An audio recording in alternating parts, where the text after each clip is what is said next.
Alright, welcome everyone. We're Semblance of Sanity. I'm Caleb. I'm Jacob. And we're here for Bakemonogatari, episode 14. So we are back into the Hanekawa story with full speed ahead. She has made the transformation into the metal cat. Yeah, she has white hair now. Yes. So what will they do? How will they solve this? Yeah, I think that the main thing that we're going to be focusing on here is more or less how this ties with her past. How Araragi can reconcile a lot of the pain and the stress specifically that's been coming towards her, and the reconciling also the sources of said stress. Right, because he is one of them now. He is definitely one of them, but just because someone is a source of one of them doesn't mean they're necessarily like around or present.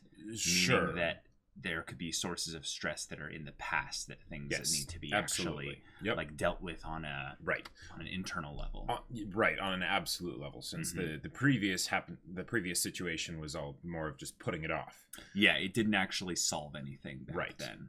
Yeah. So okay, this should be good. They've been constantly teasing Shinobu, so there is a possibility that she's needed again for this type of a situation. However, I don't think that's necessarily going to be a case, at least immediately. If they do further teasing, I think that's probably more likely. Yeah, probably. Yeah, but yeah, Hanekawa. Looking forward to her character getting like finally, I would say some like resolution to a lot of the character development that she's been having. Right, because her development has probably been the most teased. Like Shinobu's been mysteriously built up, but Hanekawa's been like center stage since the beginning. So y'all, without further ado, let's get into this. All right, everyone, we're gonna start the episode in 5, 4, 3, 2, 1, now.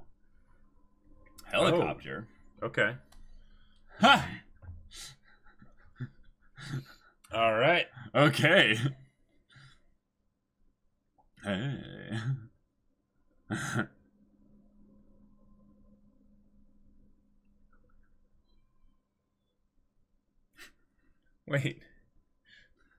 Wait, you really thought that, Araragi? Yeah.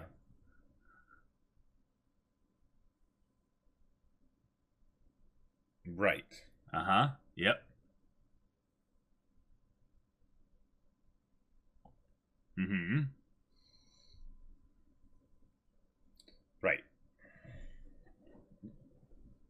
Right, you actually have to find out where the sources of the stress are. And go to the root. Yep.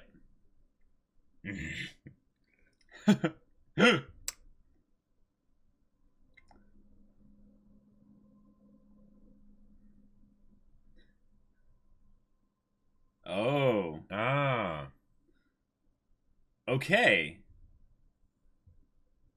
So the bell gave off a tip about the headaches? Okay.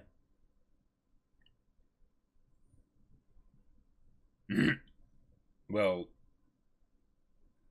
and I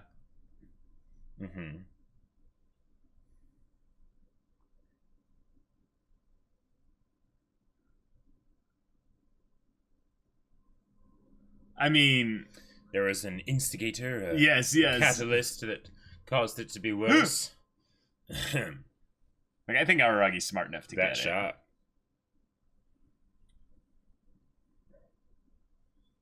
Are you sure? You could do that, or... But... vague line.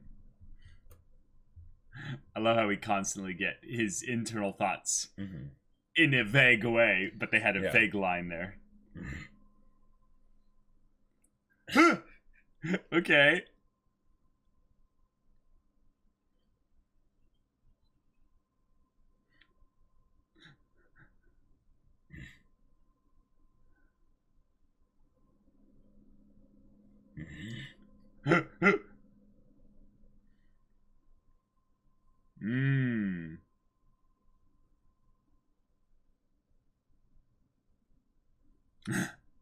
I love that harmonica. Oh, yes.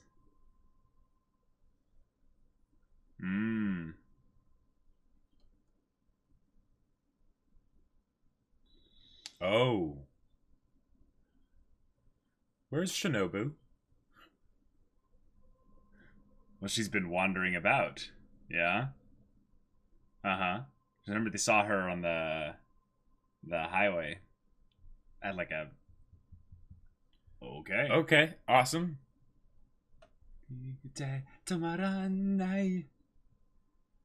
Oh, yeah.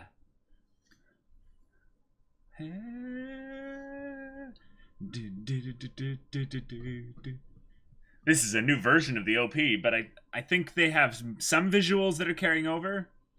At least a couple. Yeah. I'm really excited to see, though, because there's all the stuff with Hanekawa, but they're still keeping Shinobu as like a parallel story that's happening. And the idea of a kudere character going to find themselves, I am just a bit of a fan of that kind of stuff happening.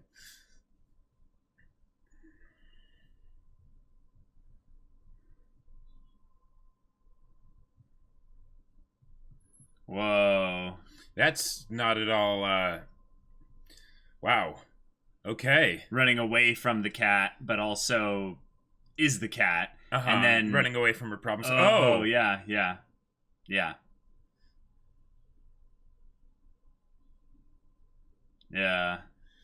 Okay.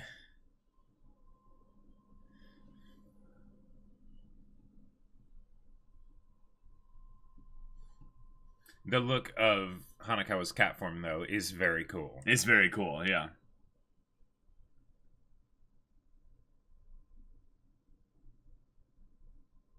Whoa. All right. Next episode's final episode. Oh.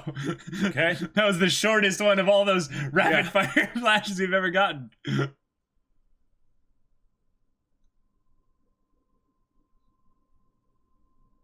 Oh.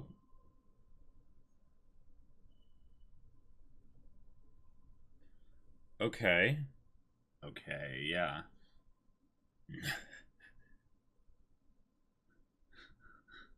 Maybe she used charm, you know? The vampire trait.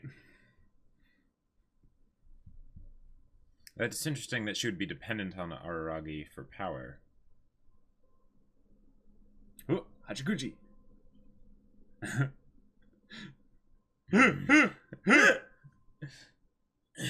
No, you did it on purpose, yeah.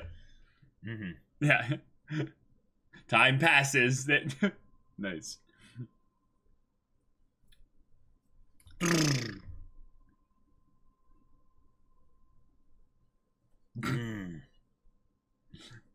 Indeed.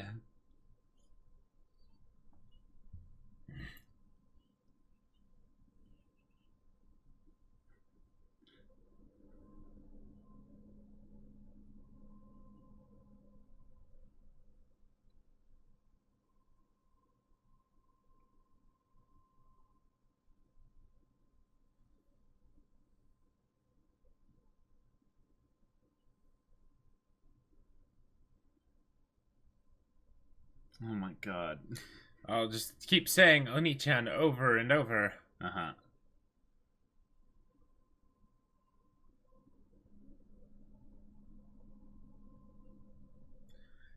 Didn't they go over this before?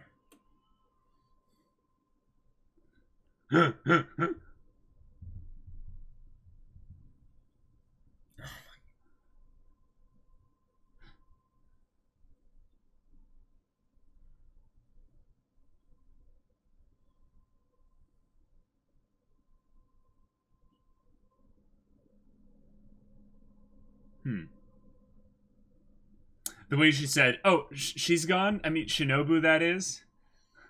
I don't know. It just felt like that's something you would say if you knew something else. You know. Yes. This is the person you want to talk to. Exactly. That's right. Dash. Uh-huh. Oh my god.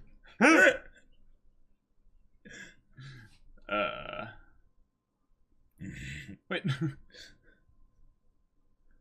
She answers the phone that way to everyone. Yeah, but it's to make sure that they're actually who they say they are, I guess.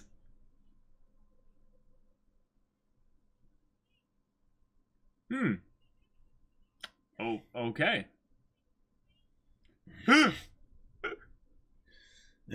Oh my god. Wow. That's That's hilarious. Oh, yes. Hey, they're bringing up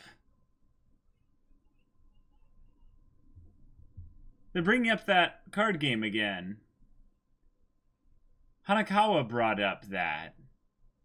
Maybe it's just like a Was a Japanese metaphor game that we should know, or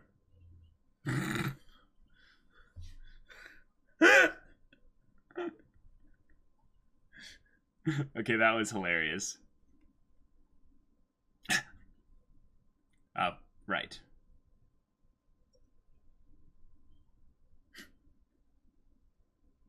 Oh.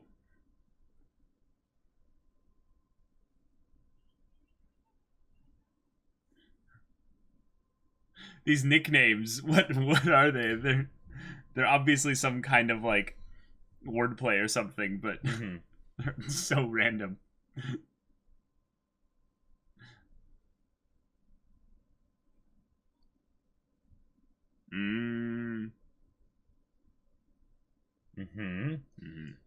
Hello Kitty.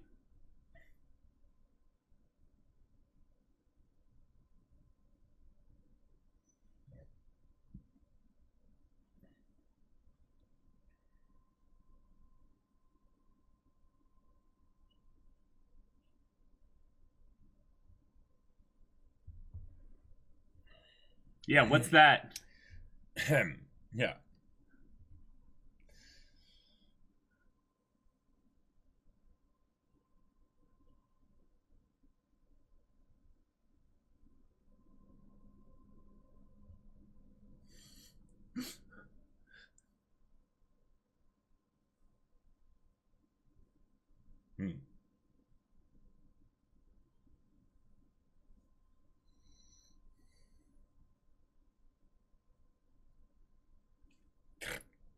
Right.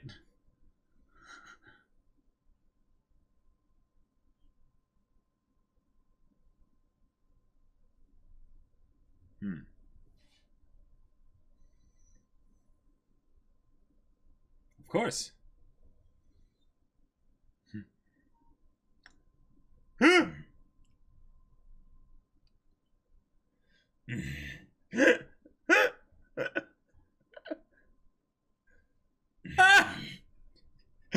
Tsundere service! That was amazing. Senjugahara. He's like, of course I'm coming back for you, Baka.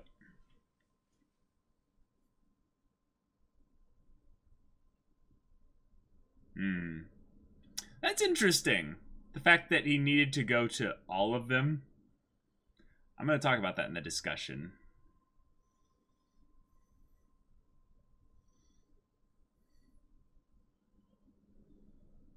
That was almost musical, Oshino. What a glorious voice you have. I'm waving you down, you dimwit. Oh, okay.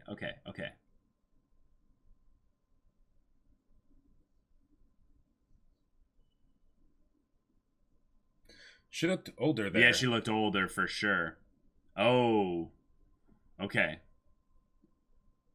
All right. Thinking back on her... when she turned him, maybe? Yeah. Oh, well. Hello. He was waving her down to say, like, she got away. Yeah. Yeah.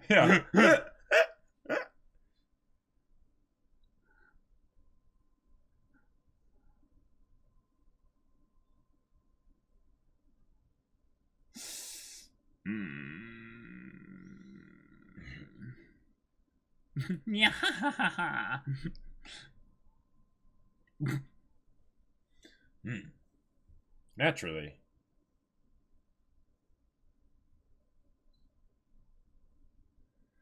Maybe he's wanting you to solve this because you're the source of a lot of stress for her. This theme seems kind of out of place given the potential danger of the situation.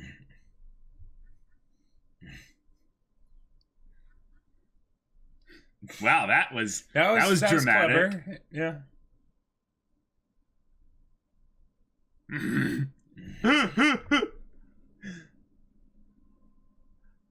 What the heck? Just to have her do a... Yeah. Yeah. That, I don't even care about the reason for that. That was hilarious. Like, oh my god. Came to help him out.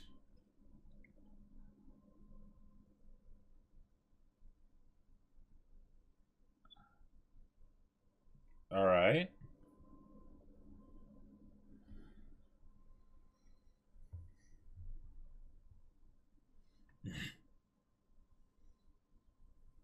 Why does she think she told you that?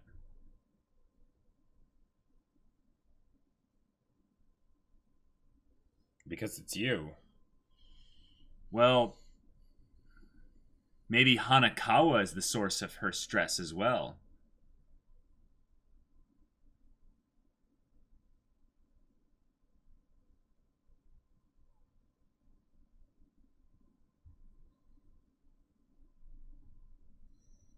Oh.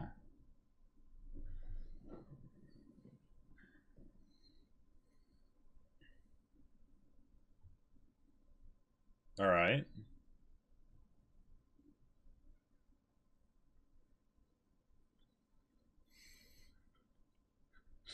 He's just dead, lying on the ground, like...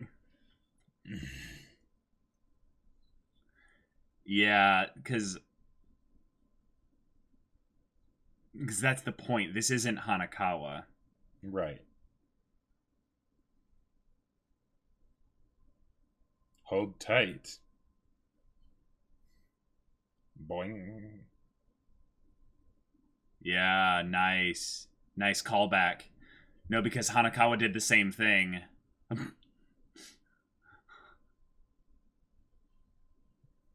Well.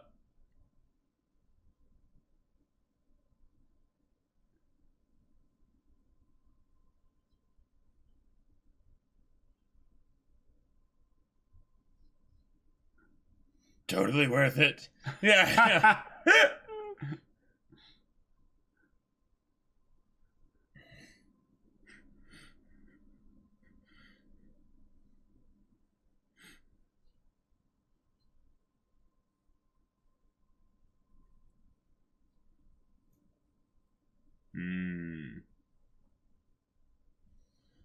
Okay, okay. But for a cat. Right.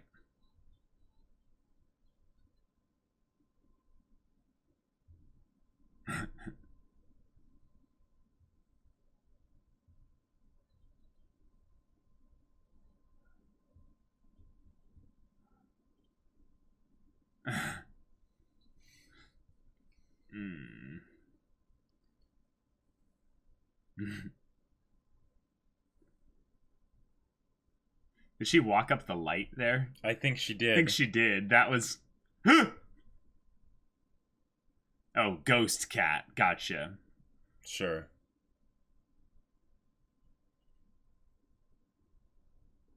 Wait. Yeah, she did! Or no, I guess no, that's not actually the light. That's a part of, like, the wall, and it goes up to the light for some reason. Oh. Sure.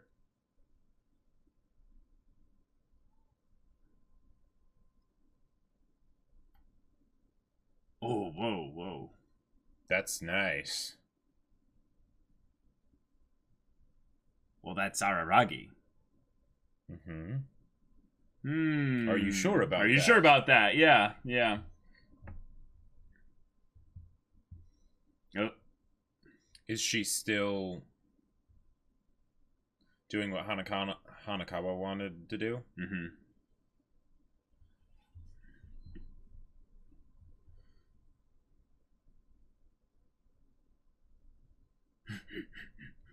The voice actress is having so much fun. Yeah.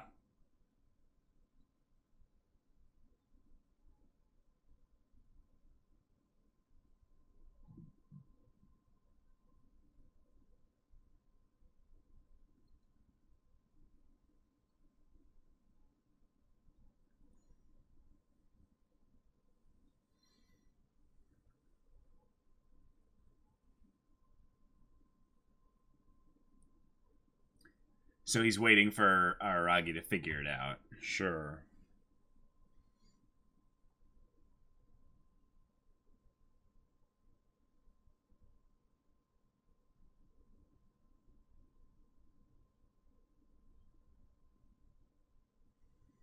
All right.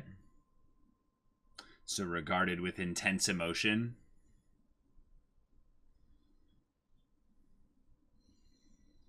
Oh, wait a minute.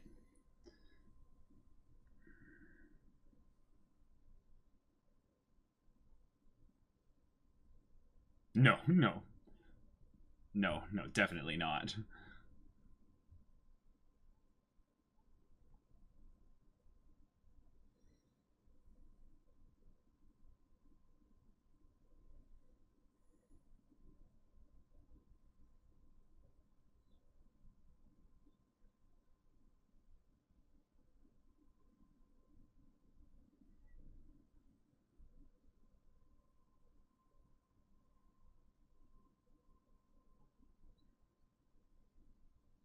Okay.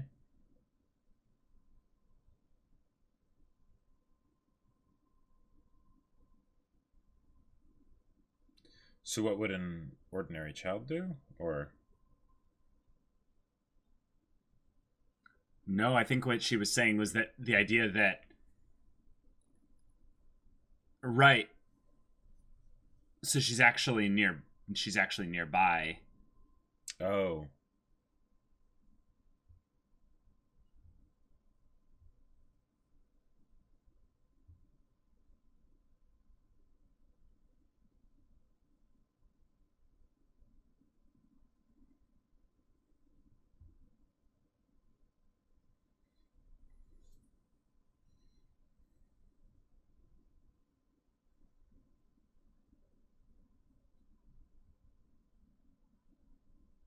And felt dejected in the same way that Hanekawa was.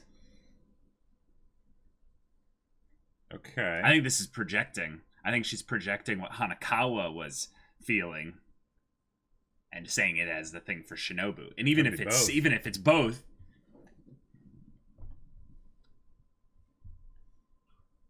yeah, all of this could apply to Hanekawa.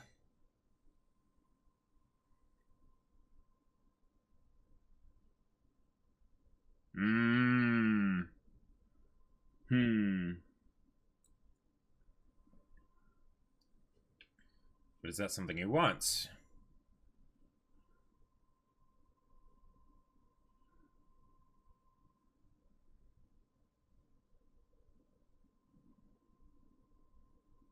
Okay. We're in a very Hanekawa type location right now. All the bars, cages, and stuff like that.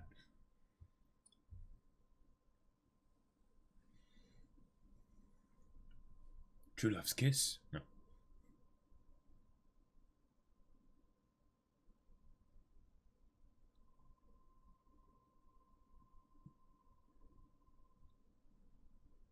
It's you.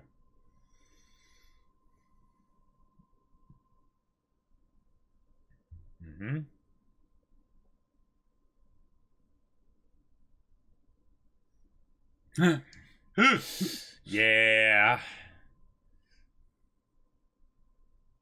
Just kill yourself. Just die. Yeah.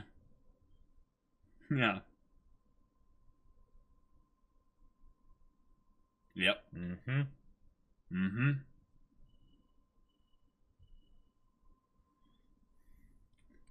So what are you gonna do about that?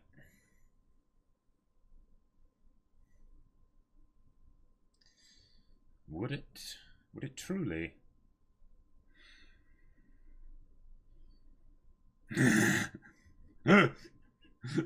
Okay, nice. All right. I like the angle of going for the positive angle of like, no, just fall in love with her. Yeah. Then the stress will go away. It's like, sure about that. You think Senjugahara and Araragi experienced no stress because they were in a relationship with each other? Right. And, they love each other, Yeah. It'd maybe be a different kind of stress. It's a different kind of stress. But yeah.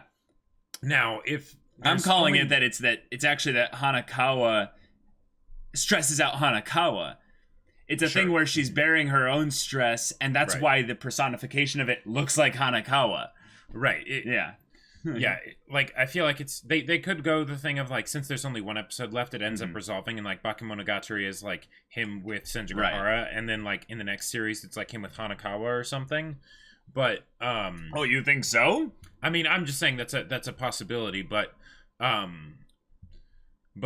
don't think they're gonna do that. No, I don't think so either. Because it really does seem to be more of something where it's Hanekawa's own issues with just, you know, how she thinks about stuff and herself, and yeah.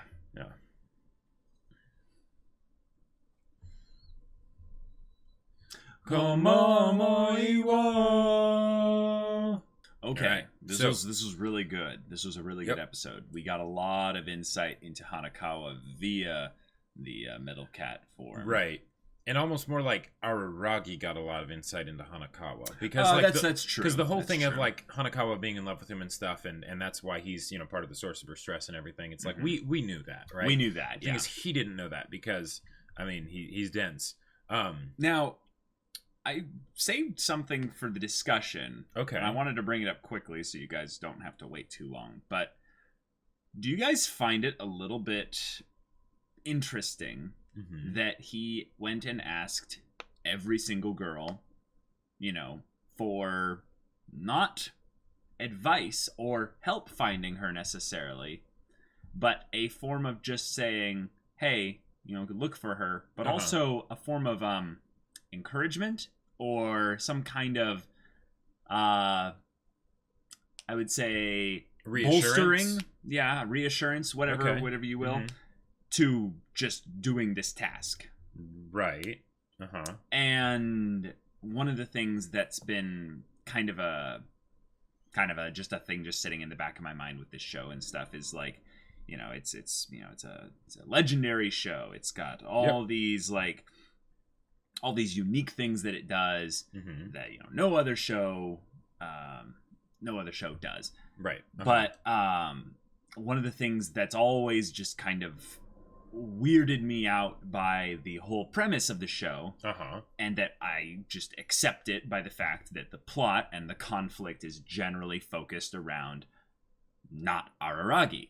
It's basically Araragi helping other people and stuff. Yeah. And this was a part where he was going to try to help Hanekawa via Shinobu. Right. But then he goes, and for the first time, I think, ever, he actually asked them all for help.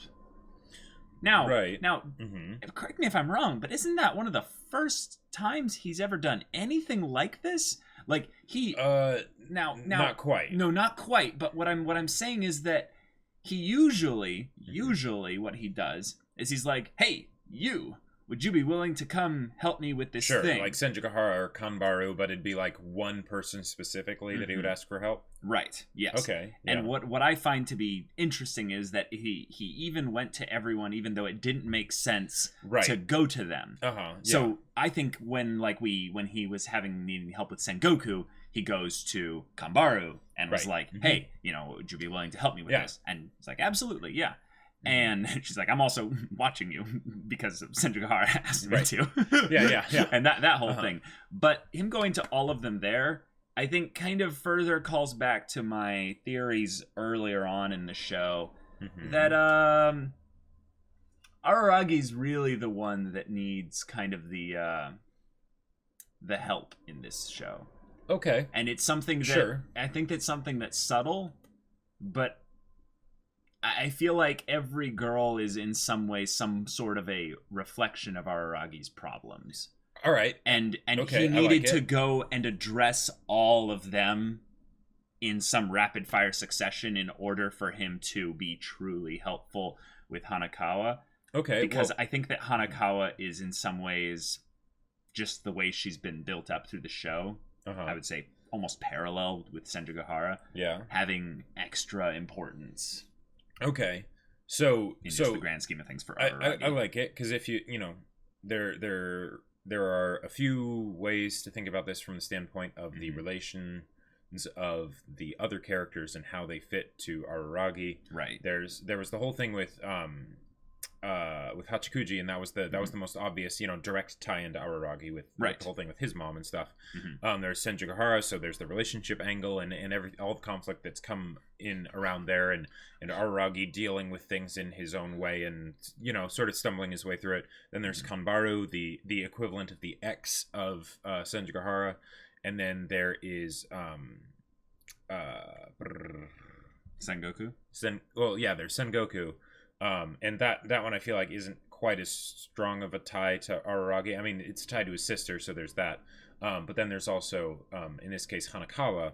Yeah, where it's the person that likes you, and it's an unrequited love, and how are you going to handle that? Yeah. Right? Because Araragi definitely does a sort of... He tries to help people with their problems and all that stuff, but with himself, he tends to very much avoid the issues. Right? Right. It's something that I can't help but kind of just wonder about, because how much of this story is actually just an Araragi like character, perceiving the world kind of thing, and we don't really get the kind of insight of the other characters without Araragi's perspective on it. So sure. it basically is something where you think of him as essentially our anchor to the story, our source point, if you will. Yeah, totally. So I have to view things through his lens and stuff, and I see that as a bit limiting in an interesting way. Right, because it's something where Araragi kind of limits himself. Like, it wouldn't take much for him to figure out that Hanekawa likes him. Now, it could just be the fact of him being the harem protagonist, or him being a high schooler, not understanding love very much. It could be who he is. It could be all those things. Yeah, it's part of who he is. But there's a point where he has to address it, right? And the stuff that happened this episode was overwhelmingly for Araragi, to the point that Oshino didn't really help him much, and Shinobu disappeared when she was the easy answer, and there might be there's probably something else there with Shinobu and how she's doing. Right. But it's this idea that Araragi needs to address the elephant in the room himself. That basically he is the person most poised to help Hanekawa through this. Cat's poised. Nice one. Yeah. And that basically him and Hanekawa need to just have a talk. Because there's the whole thing of him being in love with Hanekawa, and that would be there too, but that would probably help in one way, but also just talking about it. Because the thing is that, okay, when you have something bottled up inside, that creates stress, right? With Hanekawa earlier, it was her family, right? And that could still be a part of it, but there's also the fact that there's this unrequited love, and she's needing to watch him be with Senjugahara and stuff, and she doesn't like that, and she tries to do her, little sabotaging messages or whatever, and of course he's completely oblivious, right? Right. He just won't notice. So maybe that's what they really need. Sure. What she needs and what he needs, to be able to just talk about things, because Araragi doesn't like doing that a lot of the time. He'll avoid it, but... Yeah, and I think that avoidance is something that that just kind of is kind of a just kind of in my mind's eye, because of how much insight he is not necessarily lacking, but I would say how much insight, or how aware he is, and that the discrepancy between the awareness and the awareness and the insight, if that makes sense. It's basically the ability to see what's going on versus the ability to interpret and understand it. Right. And that's something that I think is interesting, because I think that's far more engaging than someone who's both unaware. Sure. So obviously they can't understand, because then you go like, well, wait, why are they not able to just see what's going on in front of them? Yeah, it's the contradiction that's there, and you can say that, like, in some ways Araragi can feel like kind of a self-insert protagonist, but if they're doing that, then is that actually something that is trying to be communicated about growing up and going through this stage where you really don't know things, like you might think you do, but you don't. Right. The self-insert part is something that I don't want to put too much weight to in the immediate sense, because we're going to spend so much time probably with Araragi over the course of this course of the story. And in terms of foundational setting stuff, we're still introducing in some ways the characterization for his side character cohorts. So right now it's more like what okay, in storytelling, I'm not trying to condescend here. No. I am trying to like engage a specific question here. In storytelling, when you go and you develop a character that is not your perspective main character, right? It sometimes is helpful to give some of their thoughts, their kind of their thinking, their perspective, if you will, basically their angle on things. What?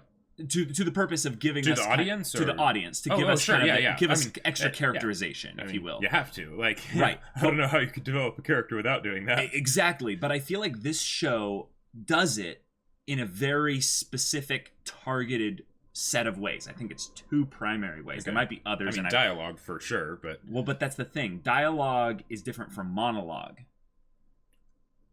Yes. All of this is done primarily through dialogue with Araragi. Right. But also it's done in coded phrases that are more along the lines of monologue that are there to be picked up by Araragi if he gets it. Yeah. But most of the time I don't think he gets it. Well, he's like, wait, that Yeah. He'll like ask a question. I think he's trying to be the audience there by being like, what does that mean? And we're supposed to be like, wait, that means something, by him asking, what does that mean? Sure. There's lots of different layers to the complexities and the amount of attention that they draw to certain things, and that's probably what gives this so much rewatch value, is that as you watch, you can basically peel back the layers, more and more. Sorry. There's a third thing. I'm dumb. I'm obvious. That the other thing is the oddity aspect. The oddity aspect is usually a visual storytelling element to showcase what their actual problem is. Now, with Hanekawa, I really do think that what we're going to find out over the course of this is that Araragi can easily solve, like she's saying, easy peasy, basically. Like, you can easily solve, or easy as pie, is that what she said?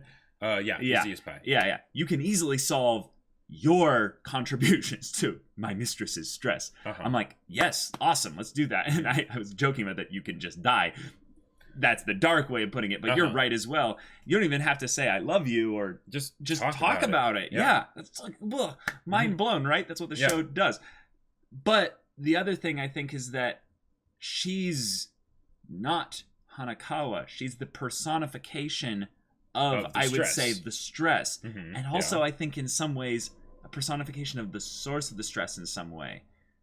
Maybe there's that kind of that wild expression. Okay, and that's why she follows Araragi around and stuff. Right. Yeah. She's the stuff that's bottled up. Right. But the person bottling that up is not Araragi. That's Hanekawa. Right. Hanekawa might blame Araragi for being unable to and express herself in this area. Right, and hence that's the source of the stress. Then it makes sense why the cat would follow around Araragi, because there is actual reason to it, not just helping him find Shinobu. But it's like, no. There's much better way to go about doing this. And the whole conversations that they had as he's trying to find Shinobu and she's just talking to him about stuff, and and doing all those little things like the tongue twister. That was so funny, by the way. That was great. And he's just like, oh, that's so cute. That's all kind of her way of trying to get Araragi's attention, get him to clue in as to what the whole point of the stress is. But of course, Araragi needs it spelled out for him in exact terms. Now that that's happened, hopefully they'll be able to resolve it in a non-reasonable way. Yeah, in a reasonable way. In the next episode. Now, if Shinobu will still end up coming into play or not, I have no idea. I get the feeling almost that she won't, and that maybe this is just foreshadowing like her character arc in like a future like series or whatever. Well, it's something that I always felt like was a bit of a distraction from the actual like main thing that is Hanekawa's the main thing is Hanekawa, and I do find it to be actually kind of yeah, if I'm trying to think about this in a meta way, Hanekawa's story kept getting distracted. Like something kept distracting us or Araragi, like a little laser light, you know. Yeah, and some of it was amazing, like you know, episode 12. Come on, oh my god, yeah, the best. But what if all that was actually intentional? What if that's a meta representation of how he's been distracted from Hanekawa by all these other oddities, other girls, when before she was the only one really in his life, right? And suddenly Senjigahara, and then Hachikuji, and all the others. Yeah. Even though technically she was never the only one, because Shinobu was the original person that instigated this whole thing. What I think Hanekawa's whole projecting thing about this is the reason why Shinobu left, obviously, is because you started hanging around with all these other oddities and she felt rejected. Well, projecting much, Hanekawa? Yeah, exactly. We could, like, it's dripping. It's obvious you're talking about yourself. Or we're talking about not yourself, but Hanekawa. But at the same time, maybe that's... It still could be the right answer. But it could also be intentional from the standpoint of the Metal Cat, because Araragi's not cluing in. Like, you know, sure. Keep laying out these breadcrumbs for you, and now I'm just like putting the whole loaf down there. Like, you know, come on, when are you gonna see it? It's right in front of your face. It's true though. It's true. Yeah. Okay, so big thing I think happening next episode is that I don't think Araragi is going to, you know, dump Senjigahara or something like that. I would take issue with that if that did end up happening. I'd be just a bit salty. But I think in some ways he's going to give Hanekawa what she wants. A good conversation. Well, a good conversation for sure, but I think he's going to show how much he does care for her, how much he does love her, if you will. And that's maybe a thing that's you know, there's always going to be a constant bit of maybe jealousy with you know, Hanekawa, right? And maybe in some ways also Senjigahara back that way as well. That conversation when Senjigahara was in the school, that was rather pointed. It was, it was. Yep. So if it's solved primarily through Araragi's kind of chain reaction effect of getting her to realize that Araragi is just a big kind of chick magnet. Well, no, basically a big annoyance, a big distraction, if you will, for her and her stress and her kind of targeting it outward away from herself. Yeah. She might be willing to, I would say, actually reconcile, because I still think they're ignoring the past stuff here in a bit. It's too much. Oh, yeah? I still think what they're going to have to bring up is that she's going to have to realize that a lot of this stress is just things that's been added in there. Right. And while you may stop the input of stress, you need to resolve the actual stuff that's remained in there. Because the real problem is not that there is stress. It's that Hanekawa doesn't know how to deal with stress. Right. And a lot of that is probably because of her family, even if they're not an immediate source of stress anymore. Yes. Because the only way she could really handle and cope with that was by bottling it up and splitting it off into another part of herself, right? Hence the split personality thing and whatnot. Yep. So now, maybe they'll be able to have a conversation, get it out into the open, and by doing that, by having that conversation, not only will it relieve the stress in this particular instance, but it might also show Hanekawa that there are ways to handle stress other than just bottling it up inside. Yeah. Because that doesn't work. Yeah. Works for a little bit, but... Yeah, one of the primary things I went through growing up was basically the same kind of bottling up mechanism being something that was very, very handy. It was very easy to just basically take things and compartmentalize. Let's just put a pin in it, you know? Yeah. It's just I don't have to deal with it anymore. But the problem is that it would leak out into other areas of my life that I was like, I just don't know how to deal with that. So you almost, like, I mean, it's not literal in our world, but in this world, you almost have to exercise it. You would have to actually just vomit that shit up. Like that's stuff that's gonna go rank and rancid and nasty in there because it's just been sitting there collecting, mold and dust for so long. So I'm looking forward to a classic kind of oddity dealing with thing with Araragi basically being a humble guide through the whole thing, right? And maybe just an encouraging boy protagonist. Yeah. And Hanekawa is probably going to in some ways fall in love with him even more after the whole thing, because it's Sure. the same thing with what happened with Senjugahara. Right. Araragi saved her in a selfless way. Yeah. And now here we are, but now Hanekawa's unfortunately the person that was saved afterwards. So I'm really curious if they'll end up having any interactions between Hanekawa and the Metal Cat, because by its very nature it kind of seems like it can't ever happen, because it's taking over her body. Possibly. But the thing is that because the oddities all tie into the character's development as a person, right? I'm really interested to see how Hanekawa thinks and feels about the Metal Cat, assuming that she is aware of its existence and that it was a thing. She might not be. She might not be. Because that's generally how it is, I think, with multiple personalities. Right. But, because when I think about this, okay, right now, Araragi is talking to the Metal Cat. Right. He's not talking to Hanekawa. No. Now, maybe by talking to the Metal Cat, it will the message will be able to be translated, and the Metal Cat relieves the stress, and then you go, and then Hanekawa comes back. Right. But Hanekawa won't necessarily be aware that lesson was learned. So will she still have learned the lesson, or will there need to be a separate conversation between her and Araragi, not just between the Metal Cat and Araragi? And then if that's the case, will the Metal Cat be brought up and just basically be like, hey, this is how you've been coping with the stress and everything, Weird theory here, but I think one of the ways that this show has handled its oddity situations is with some kind of permanent change. Araragi leaves a lasting effect on all these girls. And I think it would actually be somewhat of a apropos thing, because I think there are positive aspects to the metal cat. In some ways, they're bringing it up in this way in kind of a funny aspect by being like, look how cute she is.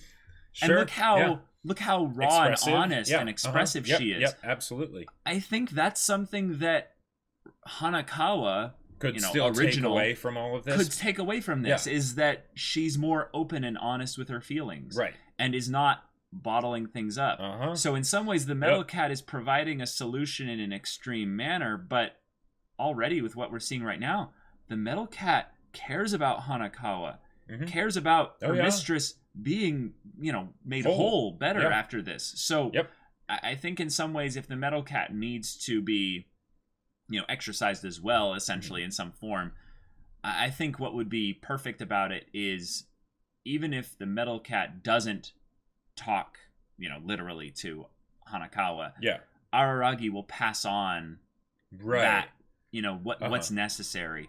And in some ways, Hanekawa will have a little bit of soul searching to do. And, maybe she'll practice her, a more honest expression on Araragi. Sure. And they'll have more banter and wordplay and stuff like that. And it'll be kind of just this fun aspect of their relationship that just develops as it's going forward. And, Senjugahara gets a little like, hey, I've noticed you guys all right, back off. Don't make me bring out the box cutter, Do you think Hanekawa's gonna? Interesting. What if Hanekawa still had cat ears? That's what I mean. I think she could retain part of the form as well as kind of a visual representation of her development as a character. I think that the cat ears thing as being a trope, it'd be very easy for this show to just kind of slide that in there, and I wouldn't bat an eye. Every time she sees the cat ears. I mean, or every time Araragi looks at the cat ears, just There's no one else in this world, so. No one's gonna care about the cat ears, really. That's true. The kids at the arcade were freaking just like props. Yep. I gotta say, Kanbaru is absolutely amazing and so entertaining. Gold. She's gold. It's because sometimes with Hachikuji I'll be like, oh no, fan service or something like that. Other times I'm like, yes, Hachikuji. Or with Sengoku it's like, oh okay, you're saying Oni-chan a bit too much for my taste. But with Kanbaru, there's none of that. There's none of that. I don't even have the issue that I might have with Senjugahara some of the time, where it's like, Senjugahara, you're so awesome. Araragi, why are you being so stupid some of the time? It's like, it's just Kanbaru being Kanbaru and being awesome. Right. She's probably the one person that seems to have the most freedom to just mess Right. with Araragi, Yeah. and doesn't really care how he responds as much, because all the other characters probably are in some ways, crushing on Araragi a little bit, whereas she's the only one that doesn't, because so, she's crushing on Senjigahara, right, but because she knows how she can basically just dick with him, basically. Yeah. It's amazing. It's great. Yeah, it's something that I would say is why I probably do prefer her to most of the other girls, other than just the fact that she runs around all the time. And that's probably in some ways, something she's goals for me. Yes, absolutely. Teach me your ways, furry. But yeah, guys, this has been a good second to last episode of Bakemonogatari. Now we're up to the finale of the finale. Bake. Yes, right, and that'll be interesting to see how they handle, because like the fact that it's split into different parts, makes me think of JoJo's or something. Yeah, but we still don't know what type of parts exactly. These are going to right. be. So once we see that episode, that'll give us our first hint as to how the show functions with splitting things up, because it's going to be more than just a season is right, but different. We're doing movies after this, right? Yeah, I believe they're called the Nyice, or I don't know. But yeah, we're doing the movies after this. So right, that'll be interesting too. Yeah. So y'all, thank you so much for watching this episode's reaction and discussion. If you want to see the next episode's reaction right now, go check out the link in the description below for our Patreon. You can get an early access there. Any level support gets you access to our Discord, where you can chat with us about stories or just hang out in general and chat about whatever. And if any of that interests you, we'll see you there. But until then, we're Semblance of Sanity. I'm Caleb. I'm Jacob. And we'll see you all next time.